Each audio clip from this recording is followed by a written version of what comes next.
Yes, this is Mr. Controversy, and this is the infamous three-point conversion station. Keep it locked.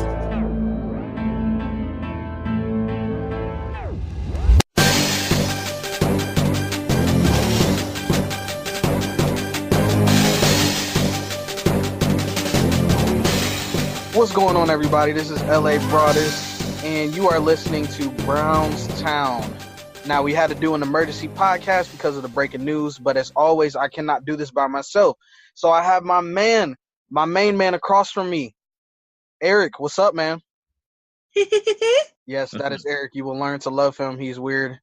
But, Eric, before we get into it, let everybody know kind of like the breaking news, man. What happened? Well, folks, we had a few breaking stories in today. The big one being Josh Gordon to the Patriots for a fifth-round pick.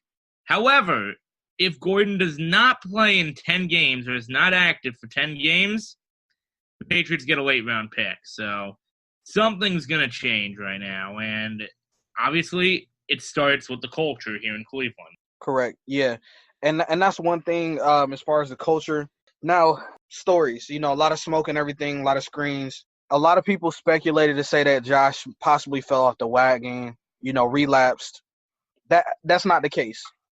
Nothing has came out, unless you've heard something, nothing has come out to say that Josh Gordon has fell off the wagon. No. I mean, a lot of people are talking about this, but, we've heard several stories, but there's been nothing that's really come out and been definitive. Like, we've heard reports that he wasn't himself. We heard reports that he wasn't acting himself at all. We heard the reports that he was running from a drone during a photo shoot or whatever. But there's been nothing confirmed other than that he is gone. Right. And, from everything that we've heard is that the Browns have they reached the end of their patience with Gordon. With him showing up saying that he tweaked his hamstring, he basically said, hey, they basically said, we're tired of the shenanigans. We've put up with this stuff for 6 years. The one I did the podcast with. And we've done, we put up with him for 6 years, and there's nothing. Like, they basically had a zero tolerance policy is what I'm trying to say. No, I mean, I think really we saw this kind of coming after the whole Callaway situation. I mean, for those that don't remember or are just choosing to block it out of their memory at this point, what happened with Antonio Callaway was there was an incident where he was pulled over, nothing major, but then all of a sudden they found weed in the car. So they gave him another shot, but they kind of tied it in with a punishment, if you will. Then the next person who screwed up was Michael Kendricks with the whole insider trading information. They cut him loose.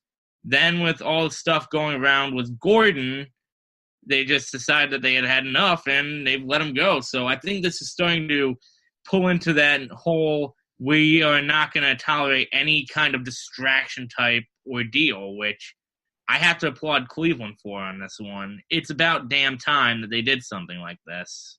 Right, and with the names that you mentioned, and correct me if I'm wrong, with Mikael Kendricks, the reason why they released him is not because of what he did necessarily. It's because they felt misguided. Like, his people, either Mikael himself or the people that represent him, didn't fully explain the entire story to them. From what I was hearing is they were saying that Mikael made it seem like he was more of a victim instead of participating in the actual act. With Antonio, we seen him get another chance because, as far as what we've seen in Hard Knocks too, is that Antonio went and sat down with them and told them, yeah, he could have said it earlier, but when Hugh and them came to him, he was very honest, very sorry, and looked like, hey, I messed up. I'm not going to do it again. With Josh, we already know the history. They put a lot of time and effort into this guy. We put a lot of time and effort and emotions and waiting for him to come back. I mean, every single year for the past 6 years, we've been saying, what if Josh comes back? What if Josh comes back? This will happen when Josh comes back. So it was just time, man, to go ahead and cut that loose tie. It was crazy enough, like a bad marriage, man, and we needed to get from up under that, so that we could feel better. So Is there anything else you want to add? And then I'll go and move to the next point of this conversation. Well, I think that pretty much ties into every loose end with it. I mean, that's pretty much just what the whole situation is. I mean, there's nothing else really to go other than speculation. Right. And I'm pretty sure that there will be some other things that'll leak out later. True or not, I know Hugh had a conference call today, so some things leaked out from that. Cleveland.com pretty much has that there, and I'm sure with our schedules we'll try to get something up as soon as possible on the 3pointconversion.com as well.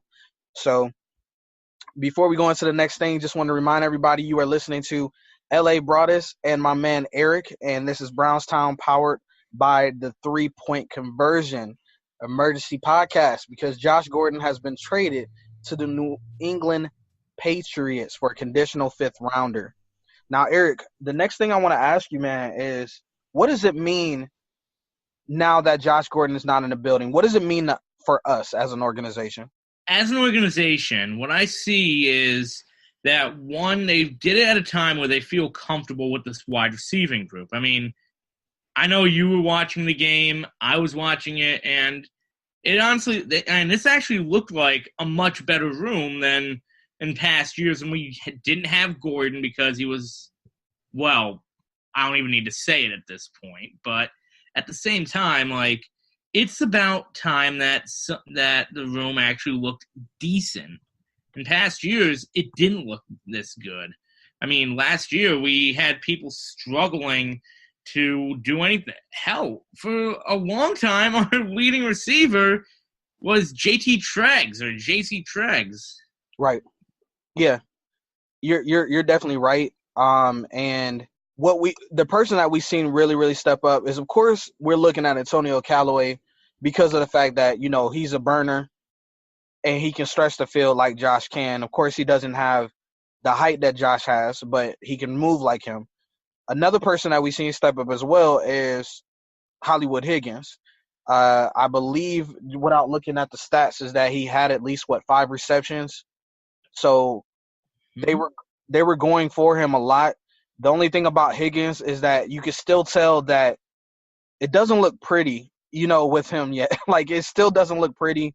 I still recall the one catch that he had, and he fell to the ground. He got tackled, fell to the ground, and the ball popped out and went out of bounds, thankfully.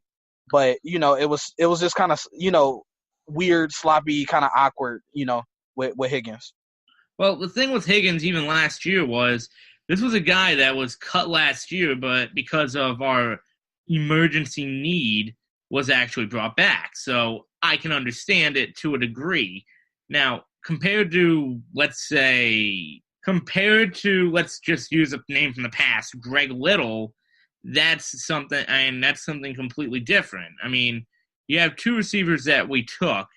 Both were later round picks, and You know what? Both have showed different things. One worked to get better, the other not so much, or just didn't have a good teacher. I don't know. The other one's still in the league somehow. Yeah, that's very true. And kind of bringing that up is that, we still have, 6th round, Damian Ratley. Mm-hmm. He's still on the squad. And then also the Browns added Streeter. Rod, right?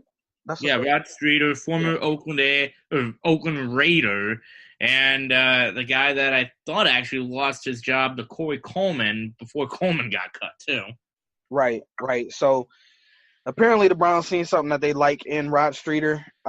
Again, they could just be kicking tires, which is what we're going to see happen all season long. They're going to be bringing guys in to work out. You might see somebody get signed, and then you'll see them get released. I mean, it just is the nature of the business. What up, sports fans? It's your boy Damian Adams from The Real Deal with Damian Adams. Now, you can catch my show weekly here on the 3-Point Conversion station. I'm always bringing that real sports talk for the real sports fan. But if you're hearing my voice right now, that means you're living life correctly, because you're listening to BrownsTown with my man LA and Eric. Make sure you stay tuned. Tell your friends about the show, because you know they're bringing that real for you, that knowledge for you here on BrownsTown. Going to the next point here, what will it mean for the Patriots and their squad? What it means to the Patriots, and this is going to sound weird, they're taking a huge risk with this one. So I think that's the case. I mean, there's some instances where people are like, well, Bill Belichick can turn anybody around. That is completely false. I mean, he turned Randy Moss around, but for every Randy Moss, you still have Albert Hainsworth, Chad Ochocinco, let's see, Corey Coleman, who was released because of the Josh Gordon trade, and the name that people seem to remember here in Cleveland very well, Kenny Britt. So right. For those four guys, you had one Randy Moss. And, well, it just means Belichick's got a lot of work to do because, well, let's be honest, Josh Gordon is not the most polished wide receiver. That's true, because pretty much with him being with Cleveland, the route that we've seen him do the most is streak. So, you know, I think, and a lot of people actually have already been saying that they feel like Josh will last there maybe a couple of weeks or so. The way, I don't know if you listened to the Tom and Hawk show with Andrew, Hawkins and I've heard bits and pieces. It's a good show. Yeah, it is a very good show. So hopefully they show us some love for giving them a shout out on the show. But Andrew had went into and was talking about his time with the Patriots as a wide receiver, and he was just saying how the Patriots don't play. They want to see their routes run. They don't care how you did it in the past. They want you to do it the Patriots way. I'm not sure with Josh Gordon's mental if he can handle something so tough like that. It's either going to make or it's going to break a guy. Exactly. I mean, the thing about Gordon is when you're in Cleveland, you could pretty much run any route. And the thing is, you didn't have, like, for lack of a better word, you didn't have this presence that we have now. I mean, you try doing that with Todd Haley, he's going to jump on you quickly. And I'm actually a little curious if Haley actually did, if something happened between him and Gordon. And that could be possibly true too. Again, we had Hugh on the conference call. Hugh is as much as he does talk, he's actually become more encryptic. I think that's the word. Yeah. Yeah. I know it's cryptic. Cryptic. Yeah. He's become more cryptic now with his responses. Like, you're kind of like confused. Like, did he really just say that, or does he really mean this? Before he would just fly off at the handle, but it seems like he's getting better at that now. I'm sure that they will question Todd Haley when he has his presser. Normally, we see them hop up there maybe like on a win. Well, since the game is Thursday this week, we'll probably see him probably Tuesday or Wednesday up on the press conference. So make sure you follow our group at BrownsTown USA on Facebook, because a lot of times when they go live, I'm sharing it, Eric's sharing it to the group, so you'll be able to see that live and won't miss a beat. You talked about as far as the fact that he may, we both said that he may buckle as far as running the routes with the Patriots and all of that. Let's talk about what would you see, Eric, if it actually becomes positive, if it's a positive thing. What do you see coming out of this marriage? For what? And for the Patriots? Right, for the Patriots and Josh Gordon. Well, I see Patriots getting something that they haven't really had since Randy Moss. I mean, look, we can talk for hours on end about how great the Patriots are with Josh Gordon. With their current thing, how Brady can make his own receivers. But at the end of the day, Edelman's not fantastic. People always bring up how he's a good receiver, but we're slowly seeing that Danny Amendola, for example, is not that fantastic. Like, is he good? Sure, but he got paid a pretty good chunk of change this past offseason. So it's not looking like he's the Danny Amendola of old is what I'm getting at. So it's a question of, is he making the are the receivers making Brady, or is Brady making the receivers? Great question, and I think that Brady does possess the type where he can do it. However, he is not the best at it. So the person that I would say is the best at doing that would be Aaron Rodgers, would be a Drew Brees, would be even a Phillip Rivers. Being able to get guys and just spread around the ball. It doesn't matter. I know Brees has more recently, liked Michael Thomas, which he should. I mean, goodness, the guy's a beast. But Phillip Rivers has chemistry, of course, with Antonio Gates, but that wide receiver room has been open and closed for the last couple of years. We already know with Aaron Rodgers with the Jordy Nelson and different things like that, but he's also had people that he's plugged and played as well. So I think Brady can do the same thing, but he's just not – I wouldn't say like he's the overall best in the league at doing it. Oh, absolutely not, but he can do it is what I'm getting. I mean, you can't say the same with, let's say, if you took away all of Tyrod Taylor's weapons, you're not going to get that same thing. If you took away all of Matthew Stafford's weapons, you're not going to get the same thing. Right. And, yeah, and I mean, and that's pretty much it. So, if everything goes well with the Patriots, and it's not so that I'm rooting for the Patriots at all. It's more so that I'm rooting for Josh Gordon because I like the guy. So, unfortunately, his success means that it's the Patriots' success. But I'm more so rooting for Josh Gordon, the guy, than more so than, the fact of what he does with the Patriots. So, but yeah, the ceiling, like you said, man, Randy Moss type ability, this could be nuts. I mean, and this could push the Patriots right back into the Super Bowl easily. And I know that, again, you said taking a big risk. Well, the Patriots needed to take a big risk. They just lost to the Jaguars. They probably felt that they needed another type, offensive weapon for Brady. So, I mean, that's what Belichick does. He swings for the fences. But again, you're talking about an organization that can afford to, dude. Exactly. I mean, someone like us, our biggest risk over the past few years, other than obviously taking Callaway, but I don't really count that because the draft is always going to be a risk. But our biggest risk over the past few years was probably trading for Jamie Collins. And True. That's not a big risk at all. Right. Well, at first, and I still remember this because I was in my kitchen cooking an omelet when it happened. But, when it happened, they were trying to say, especially on 92.3 at the time, they were trying to say that, reports were coming out that Collins, was a head case and he was bumping heads with, Belichick and he didn't want to accept the Patriot way and all this other stuff. So as a punishment, they just shipped him out to Cleveland, which is, kind of like the thing we've been hearing lately, especially like with the reports of Jarvis Landry. They were trying to say that, you go to Cleveland to die pretty much. But it's, thankfully it's starting to shift, in a good direction. And like you said, Jamie Collins has turned out to be great for us. And we haven't heard any head case or anything crazy as him, with him bumping heads with anybody here. And he's produced, besides being injured. So, yeah, you're right. We've had to be very, very careful, except for in the draft. But a draft pick is a draft pick, so that's not really a big risk. Hey, I'm Diana Taurasi from the Phoenix Mercury, and you're listening to the 3-Point Conversion Radio.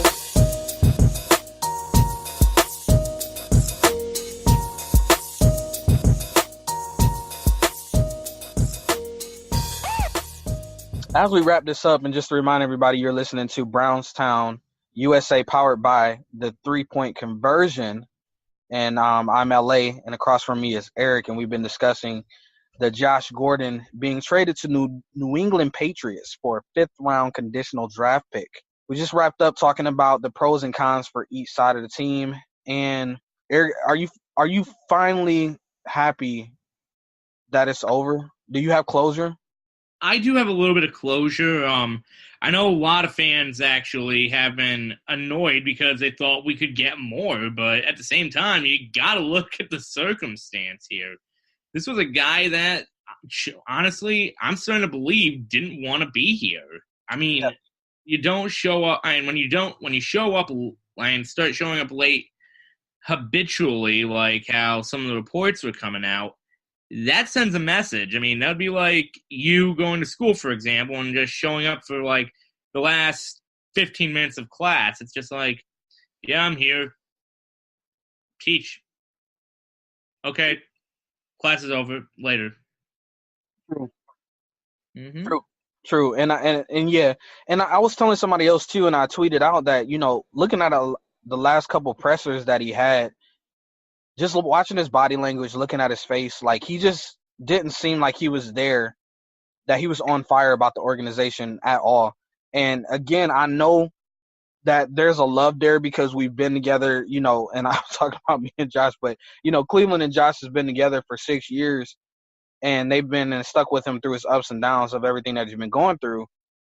But sometimes just having history, man, is not always the best thing. Sometimes you got to move on and get, a fresh start. And with him and his mental makeup, just losing, man, was it just probably took its toll on his mind and everything. So I think for Josh, the man, going to a team like the Patriots that, goes to the postseason, that has, a winning record, that has that sunshine there, he may be a lot happier. And then also, too, in New England, and many people aren't looking at it like this, but it's not many things that he could do up there to get in trouble as well. It's like a isolated kind of place. It's New England, so it's not like a Miami. It's not like a LA. It's not anything crazy like that where the temptation can be hard. I'm sure there's always something to get into at any place you live at, but for New England, I think that's actually just a great spot for him. Absolutely. I mean, I could tell you, even living here in New England, there's a lot of temptation. I mean, probably the biggest story that we've had going around lately was the whole thing in New Haven with the K2 stuff. But at the same time, I mean, that's the only downer with it. So he should be fine other than that. Right. Now, jumping into the next quick topic before we wrap up everything, I know we didn't get a chance to do a post-game show like we originally planned, but we will be able to bring you guys post-game show now due to some later developments and research. Our research team has gotten together, and we have been able to bring you some good stuff now. So, speaking of which, hold on. Hey, shut up, you stupid monkeys! Stop it! Sorry, I had to quiet the research team. Gotcha. Yeah, we're in the lab. We're cooking it up for you guys, and honestly, we'll have a post-game show for you guys after every post-game, either that night or the day after, right in the morning. And we'll also have we'll be able to do emergency podcasts for you guys for big things that happen, like how, with the Josh Gordon trade. So, we're stepping it up. We're stepping it up, definitely. But one thing I want to go ahead and go over with you, because we didn't get a chance to talk about it yesterday, is we already know the outcome of the game against the Saints. We know what happened as far as with Zane Gonzalez. Let's talk a little bit about the Zane Gonzalez stuff, some of the reports and news that came out, and also what we've done to counteract that. So, Eric, if you could just, okay. So the report was that, we seen what Zane Gonzalez did. Now a report came out, Schefter reported it, that Zane Gonzalez was kicking with a strain, strain growing is what they're calling it. Mm-hmm. So now we're looking at the Browns possibly putting him on IR or doing an injury settlement or something like that with him. What do you think about this, man? I mean, that's like a weird story. The thing that people don't realize is this could actually be something very serious. People forget that if you're not reporting an injury because you don't strain your groin just instantaneously in one game like that. That's something that probably would have come during a practice. So what I want to know is, one, is that, are you guys saying that just to save, are you guys saying it to save face, or did it actually happen and you just didn't tell the league because you didn't want to, and because it was too late? I mean, the fact of the matter is, this is a very serious thing. Yeah, absolutely. And the crazy part, man, is that what most people don't realize or don't get is that I understand that we are highly emotional about it. We're serious about it. A lot of people, put their careers into it. We're sitting here and we're talking, 30 to 45 minutes about a game. But at the end of the day, it's a game. And the one thing that I just really was disgusted by is how the fans, and this isn't the first time it happened, but how they go and attack people. Like, I sent you a picture earlier, or I posted it in BrownsTown, about them going and attacking somebody that they thought it was Zane Gonzalez's Twitter account, and it happened to be a high school baseball coach. And he's like, chill, guys, I'm not Zane Gonzalez. Then another report surfaced that they found Zane Gonzalez's sister's Twitter, and just absolutely attacked her to the point where she had to deactivate it for a little bit. I think it's back up now, but it's not that serious. Like, it's really not to go after somebody and attack. Like, okay, for instance, Eric, and I don't know if you practice the same thing, so I'll ask you this. Normally, if I have to go out and tweet something to criticize, put out a negative report, I don't normally tag the player in that, you know, like. Oh, yeah, absolutely. Yeah, like it's like a professional courtesy. Now, if it's something positive and they're giving out backpacks or they're doing some donations or something like that, I will absolutely tag the guy. Mm-hmm. But you don't do that. Like, that's just not something you do. So that's just crazy. Absolutely crazy. I mean, keep in mind, though, sports fans are also the reason why Steve Bartman had to go into hiding. For those that may not remember Steve Bartman, he was the guy that kind of screwed the Chicago Cubs out of a playoff game, possible World Series bid. But at the same time, the guy was public enemy number one, and he refuses to go back to Chicago because the dude's scared for his life. True. And I get it. Some people, I understand why they're so serious, and that's because they decide to bet on the game, or, you know, they're in a money fantasy league or something crazy like that. But still, at the end of the day, it's a game. It is. So it's nothing's worth that. Now, jumping over to the other side of the spectrum, because we know we are not going with Zane anymore, Cleveland Browns signed Greg Joseph, who was formerly with the Miami Dolphins. During the preseason, he was 3 for 3, including a 54-yarder that he nailed. Eric, I know that me and you, before we hopped on, we said that we were kind of researching him, kind of, you know, seeing what's up. He's an undrafted rookie. What else have you gathered from him, or is this kind of just a meme sign and we'll just see what he does? Honestly, I think it's more of it was probably the best option, because just looking at it, let's start with, obviously, the other choices. A lot of people were asking about Dan Bailey. He was off the table completely. I mean, he already said he didn't want to go to Cleveland. He wasn't going to go anywhere that didn't give him a chance to win. And understandably, the guy's been in the league forever. He's probably on the verge of retirement at this point, so he doesn't care where he goes. He's made his money. He just wants to go somewhere that'll give him the one thing he doesn't have, a ring. So there's Dan Bailey. Blair Walsh. Just think about that for a second. You bring Blair Walsh in. How do you explain that to the fans? Because everyone knows what happened with Blair Walsh. Right. And then you have Cairo Santos, who we thought was going to be the guy, but the thing is, wasn't Dorsey also the one that let Cairo go as well? Yeah, and the crazy part is the kickers that you brought up is that with Dan Bailey, yeah, for his career averages over 80% and field goal. But last season, he was in the 70s. Same thing with Santos. He was in the 70s. Blair Walsh, career-wise good, but was in the 70s.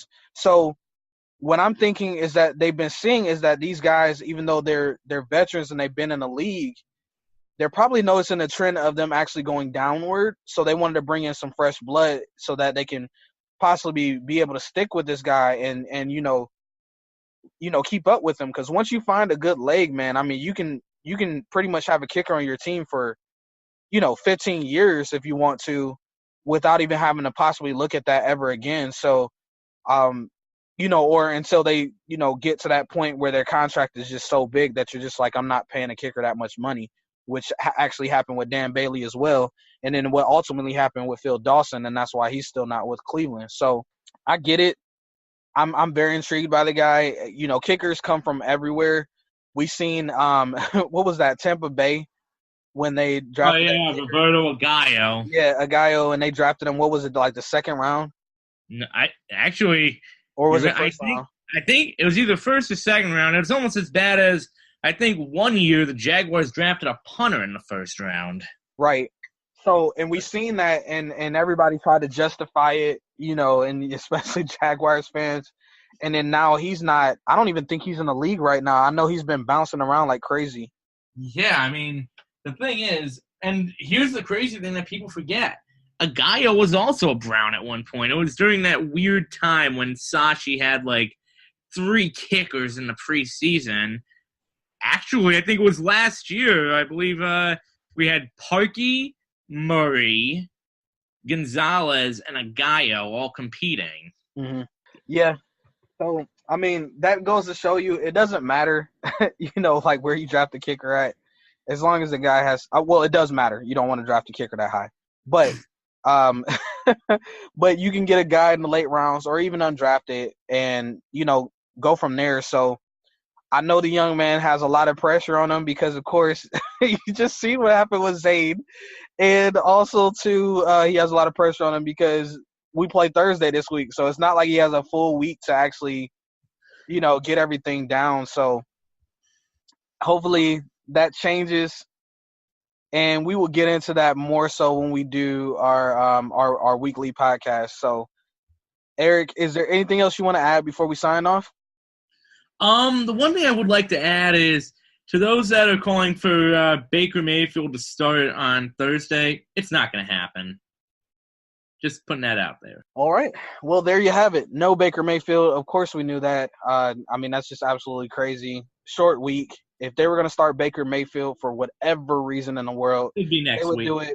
They would do it after the Jets game so that he has 10 days, a longer time period to prepare. Or they would wait until the bye week to get him prepared. So, yeah. So, let's be realistic here, folks. Like, I understand you're high on your emotions. We had 2 games. We should be 2-0 right now. Yes, we should. But it just is what it is. We're going through the growing pains because we're trying to figure out how to win. And that's why these veterans are here. And I'm pretty sure that they will get it tweaked soon. But again, like I said, we'll go into more analysis and break down more things as far as what we've seen and what we want to see when it comes to the Jets game later on this week when we release the pregame of BrownsTown USA. So, again, signing off, this is BrownsTown USA. I'm LA, joined by my man Eric. And, of course, we're powered by the 3-Point Conversion. Make sure you go to the 3pointconversion.com to check out all your latest sports news and updates. Follow BrownsTown USA on Twitter at BrownsTown USA. Also, join our group. Let the Browns fans out there know that we have a nice group, and it's actually growing crazy since the season started. I think we're about maybe almost at 700 members now, and it just started, growing. So let everybody know that we're a no-nonsense group, and just look it up on Facebook at BrownsTown USA, answer a couple of questions, and you will be granted access to the lovely, lovely land of Cleveland Browns land. So, Eric. Yo. Go Browns. Go Browns.